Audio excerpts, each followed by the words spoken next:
in this game right now, because of course we've got big name people all around, but it's going to be the team with the most, I guess you can call it, cohesiveness that's going to come out victorious today. Yeah, absolutely. You know, does individual skill matter? Yes, absolutely. If you are a poor individual player, you will bring your team down a little bit. But just because you are the best individual player does not mean you'll be able to carry your team to victory. And that's where the teamwork really comes in. It's really important that you are a cohesive unit and working as one.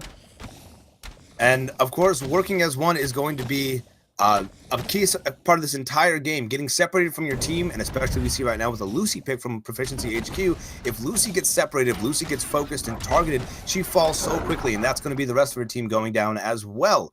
And so that's something to watch out for right now. With Proficiency HQ, we have Protagonist on Varesh, Skywin on Rukon, and A-Wing on Lucy. On the left side, we have Skulky on Croak, Tahertz on Oldur, and Jakuya on Ashka. And we get right into match number 1 of the semifinals. Yeah, I'm pretty excited about this matchup. I love seeing a fresh always, so it'll be exciting to see what happens here. Will he be able to just sit back and tee off on people? He's extremely immobile, but super high damage if he can do that, so I'm excited to see what happens here.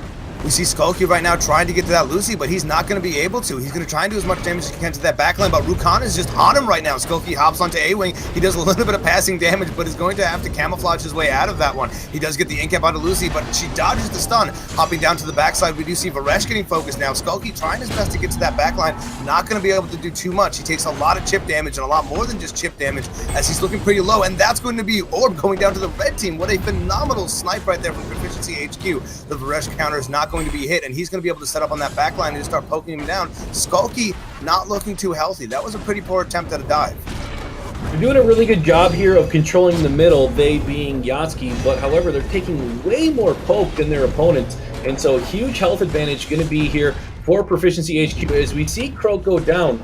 And Croak is going to be a key player in this matchup. Is he going to be able to get in without taking damage is going to be the big question, and that is what they're going to have to try and figure out here. We see Jakuya and Protagonist kind of dueling out in the center right there over that orb. Now, Jakuya was able to pull it up for his team, but it's not going to matter right now. Skywin does have his ultimate. That's going to be a pretty scary race for him, but he does get stunned. He gets pushed back. He's taking a lot of damage right now from Tahertz, but Tahertz not looking too healthy himself. He's able to dodge the mouse too, but that puts Jakuya right in the path for a claw. Now, a phenomenal Chrono Flux means that Skywin's not going to be able to get any more poke onto it, but Jakuya right now turning to the backside. We do see him trying to fight out with Protagonist poking on that side right now. The perfect flank. His counter's not going to be triggered. He's going to have to cancel, my apologies, but Tahertz ults right into the middle of everyone, gets some solid damage. That's going to be a great ultimate going down onto Skywin right now, forcing him out of the backline, but unfortunately, that's going to be the Oldur down for the blue team, and Jakuya right now not looking too healthy. He's trying to dive away. He gets those health overs, but it's not looking too healthy. He gets pulled into the crippling glue. He's going to go down. That's going to be game 1 for Proficiency HQ. Yeah, I was casting a match earlier today where I saw a lot of these crippling goo grip setups, and they just kept pulling the person into the goo, pulling the person into the goo over and over and over again. It can be quite damaging if you're not able to get away from it, so it's going to be interesting to see if they continue to get that setup going here or not. But as I said before, the main issue here is going to be, will Skulky be able to get in? Will he be able to do a good in cap or a good stun? Because they actually have really strong setup here. If they can get a stun, and then Jakuya will be able to set up his stun on Ashka, and then Oldur will be able to hit his root. That could be a ton of CC and a ton of damage on a character here against Proficiency HQ. It's going to rely once again on that team cohesiveness, that ability to play together. I mean, one of the biggest things that I love seeing with the Rukon Lucy combo that we were talking about is how their ultimates synergize. Rukon able to just keep pulling people in or shoving them in with his Wraith form cleaves, and Lucy's crippling goo just does so much damage. I mean, it's massive. It takes up almost the entire battlefield. And right now, we're going to see right now Skulky trying to get that backline damage again, but A-Wing knows he's coming. He's trying to keep him off right now. Skulky camouflages in. We might be able to see a nice pick, but he misses. He whiffs so hard, and that means he's going to have to back off. Now, they do see an opportunity to hop on Protagonist. He is separated from the rest of the crew. Skulky trying to keep the other two busy, but who knows, that might seem really poorly for Skulky. In a 1v1 against Skywin right now, in a 2v1 against Skywin and Lucy, it's not going to spell too well. Skywin be able to heal up, Skulky trying to do some damage, but he's not going to be able to do much. He takes so much damage right now, the camouflage is going to be much, but he gets a stun into Lucy. That's going to be some damage onto her, but she does get shielded by the Varesh. Skulky going to have to reset right now, and Proficiency HQ looks pretty dominant in match 2 right now. Really good double petrify by Lucy a little bit earlier. Again, this is going to boil down to, will Skulky be able to get in there and harass them while his team's available? It was hard to, obviously, with your team both being petrified, but he comes in there now, gets petrified again, and the counter pressure so heavy on him. The ultimate is going to pull him out, and that's going to be a double ultimate from Jakuya and from Skulky. That's going to result in 1 kill for them. That was an amazing combo ultimate right there. Skulky in the back lane, he is going to be camouflaged. He gets a stun onto the Varesh, and that's going to be so much damage going on to Varesh. His shield's not going to matter too much. Skulky does get silenced, but he hops behind him, and a great stun. This is going to be 1 pickup. The Rage Form does come out, and this is possible right now for Skywind to pull out. He's petrified, he's stunned, but he's still there. Oh, but he's going to go down, and he does, and that's going to be round 2 in favor of Yatzki. Holy crap, a phenomenal double ultimate there from Skulky and Jakuya. Yeah, both getting the double ult was really crucial for them there. I really thought that they were at a huge disadvantage until they were able to turn that around. And that's why you never give up in Battlerite. You never know how things are going to swing. You never know if you're going to be able to come back. You can outplay your team and get right back into it. And that's exactly what they did. So that was just a really amazing job from Skulky and Jakuya to set up their ultimates there. I mean, holy crap, never give up, never surrender is so true right there. ProficiencyHQ and Yatzki both 1-1 equal right here as we go into round 3. It's a round, not a game, not a match, it's a round. And we're going to see them now a little bit more hesitant to jump right into it. We see Skulky trying to hop in, and he does get it, but he's going to get silenced. Unfortunately, he's going to take a lot of chip damage, but he is camouflaged going to that backline. He gets a great stun onto Lucy. Now the shield is going to be ticking on her, and followed by her barrier.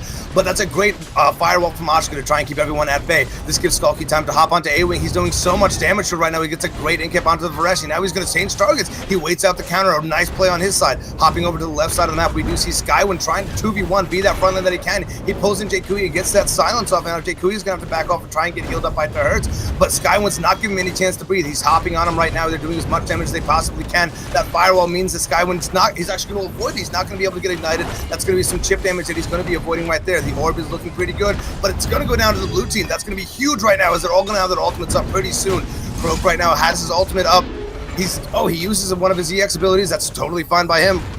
He does get panicked away, unfortunately. On the right side of the map, he's going to have to reset. Jakuya in the middle, unfortunately, gets silenced. He has the firewall up, but it's not going to be doing him any kind of benefit. He's getting poked, he's getting chipped at, and it's not looking too good right now for Yatzki. Oh, triple ultimate coming out there from Croak, but 2 escapes were used and 2 of the players took no damage, and that is exactly why I say that Croak's ultimate is unfortunately one of the weakest in the game, in 100 energy used and about 75% of it wasted. So right now we do see a great raid form coming out from Skywind, but unfortunately he's going to be petrified and stunned out of it. A lot of it's going to be burned. He's taking so much damage right now. The barrier is going to come out on him. He's going to be able to heal up a little bit, but it's not going to matter. Skulky is on his ass, is on him right now. Uldor ult Skulky out of there, and that's going to be a great play from there on the side of Yatzki, being able to poke out Skywind so much. And now they hop onto Lucy. She looks like she's going to go down to the barrier. It's going to be ticking on her, and Skulky trying to get out. He hops in to try and defend his teammate. He hops on top of that Lucy, but the deadly injection is ticking on him. And right now, Rukon's looking dangerously low. They're all looking dangerously low. That's going to be Sundown. It's going to be 1 going down. And Ashka, a phenomenal double ultimate, but the barrier is going to be ticking on Lucy. We'll see if she can't recover from this one right now. A great double stun, and that's going to be a phenomenal pickup right there for Yatzki Gaming. And 2 rounds in a row here where really ProficiencyHQ was well ahead in the health lead, and they end up not being able to close it out. I think that they need to make a little bit of an adjustment here. I haven't seen a whole lot of grips coming out from Skywind in a way that is pulling, specifically, I think they need to try to get the Uldor with a grip, pull him out of position, make him blow his ult or his escape, and really punish him here. But they haven't been able to do it. So I'm kind of surprised, though, to look at the fact that the Battlerite, they got Gorge, which is the consume cooldown is reduced by 1 second, and consuming attack further reduces it. We see a lot of players getting the root from the grip, and then especially since he has the silence, you pull them in, you root them, you silence them, and then you do heavy damage to them as soon as they're sitting in front of your face, unable to do anything. All right, well, I'm actually going to be disconnected from the game temporarily. Okay, I am too. So yeah, the server must have crashed, and it said no server active. I wonder if they're still in the game or not. All right, ladies and gentlemen, well, we are temporarily going to have to suffer from some technical difficulties. We'll see what happens. Well, Skywind did drop out. He's not in it either. He's on my friends list. All righty, so what's going to happen now is we're going to take a quick break, reassemble everything. The players are going to win and lose games until they have the same setup as they did before. And we will get back to you guys in just a moment.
Let us know when we're live.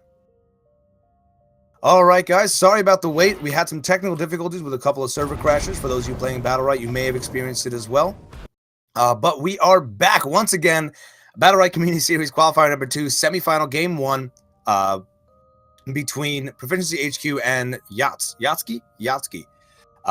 We're going to give the players some time to kind of recoup and reset up the match accordingly. And during that time period, myself, Papa Dill, and my beloved co-caster here, Indrid, will be talking about what we feel like this game is looking like.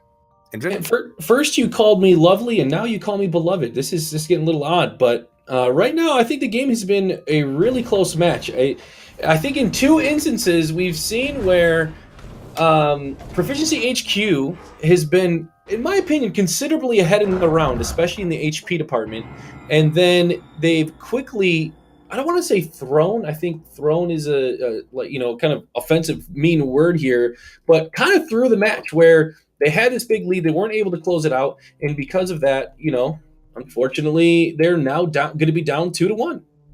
Yeah, I mean, that's something that was pretty crazy. We thought ProficiencyHQ were the big top dogs coming into this game, were the hometown heroes, etc., and they have proven otherwise to us. But I am pretty excited to see how these two teams kind of compete. Yatzki, of course, having those same level of players that Proficiency does, we are going to see these high-intensity fights, these high-intensity games. The team counts are something that I really want to take a look at right now, because Proficiency Gaming has Rukan, Varesh, and Lucy. Now, that's a heavy backline you have. While on the flip side, Yatzki has a Croak, an Uldur, and an Ashka. Croak is much better at diving backlines than Rukan is, and he's going to hop on top of that Lucy, and the second that A-Wing goes down, it's a simple countdown to the end of the game for them. Yeah, the thing is, though, is Rukan has really great poke from afar, and so does Varesh. And so if they're able to really punish the Croak, or maybe, Lucy should be able to survive against a Croak for a while, to be honest, because she's going to have her clarity potion. And so if he comes in, she can use that to back him up. She has her fear. She has her barrier. She's going to be able to survive for most of it. You got to trust your Lucy that she can survive at least more than the damage your team's going to do, right? Like if she just takes less damage than what the enemy takes, then that is going to be a huge win for them. And so we haven't really seen them punish the Croak come in or punish the opposing team for having somebody dive their Lucy. Now, something to note also is that Lucy does have so many shields for herself. Varesh has a shield for her, and if push comes to shove, Skywind on Rukan can pull her to him and heal her a little bit. So I guess you are right. If they play accordingly like a team, and if they play well around their Lucy, that should be an easy victory for Proficiency. Lucy is such a good healer. She had to get nerfed, and even with the nerfs, I still think that she is of a higher tier. Oh, absolutely. She's of higher tier. She's a super strong character. She has a lot of versatility. She's got a lot to bring to the table. And, I think you just need to trust your team a little bit. But on top of that, I know I'm going to be speaking a little bit out of both sides of my mouth, but the other thing of that is they've been extremely split. So in almost like Illuminati triangle type split, it hasn't been 2-1. It's really been all of them all over the place. So I think if they can unify on one of those fronts, we're going to see a huge turnaround here for ProficiencyHQ. All right, and we are back into game right now, right into the action. Finally, round 4, game 1 of the semifinals of the qualifiers. Here we go. Skulky is trying to dive that backline, and they put so much damage on the protagonist right now. His counter is going to be triggered, but he's going to be kiting back into the spawn. He has all of his shields up as much as possible and is able to quickly R away, but it's not going to matter too much. He took so much damage from that first engage that it's insane the amount of damage he took. Skulky really doing a good job at diving that backline.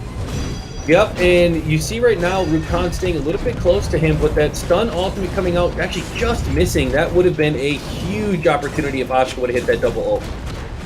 Now, we do see speaking of opportunities right now, Rukan is separated from his backline. That means Skulky's going to be able to reign free and try and put as much damage as he possibly can, but it's not looking too good for him. He's backed into a corner. The deadly injection is taking the silence, and oh my good god, thankfully the Renew is going to be able to heal him up a little bit, and they're going to try and focus the orb, try and pick him up a little, but it's going to be picked up by the red team. A phenomenal snipe coming out from protagonist on Varesh.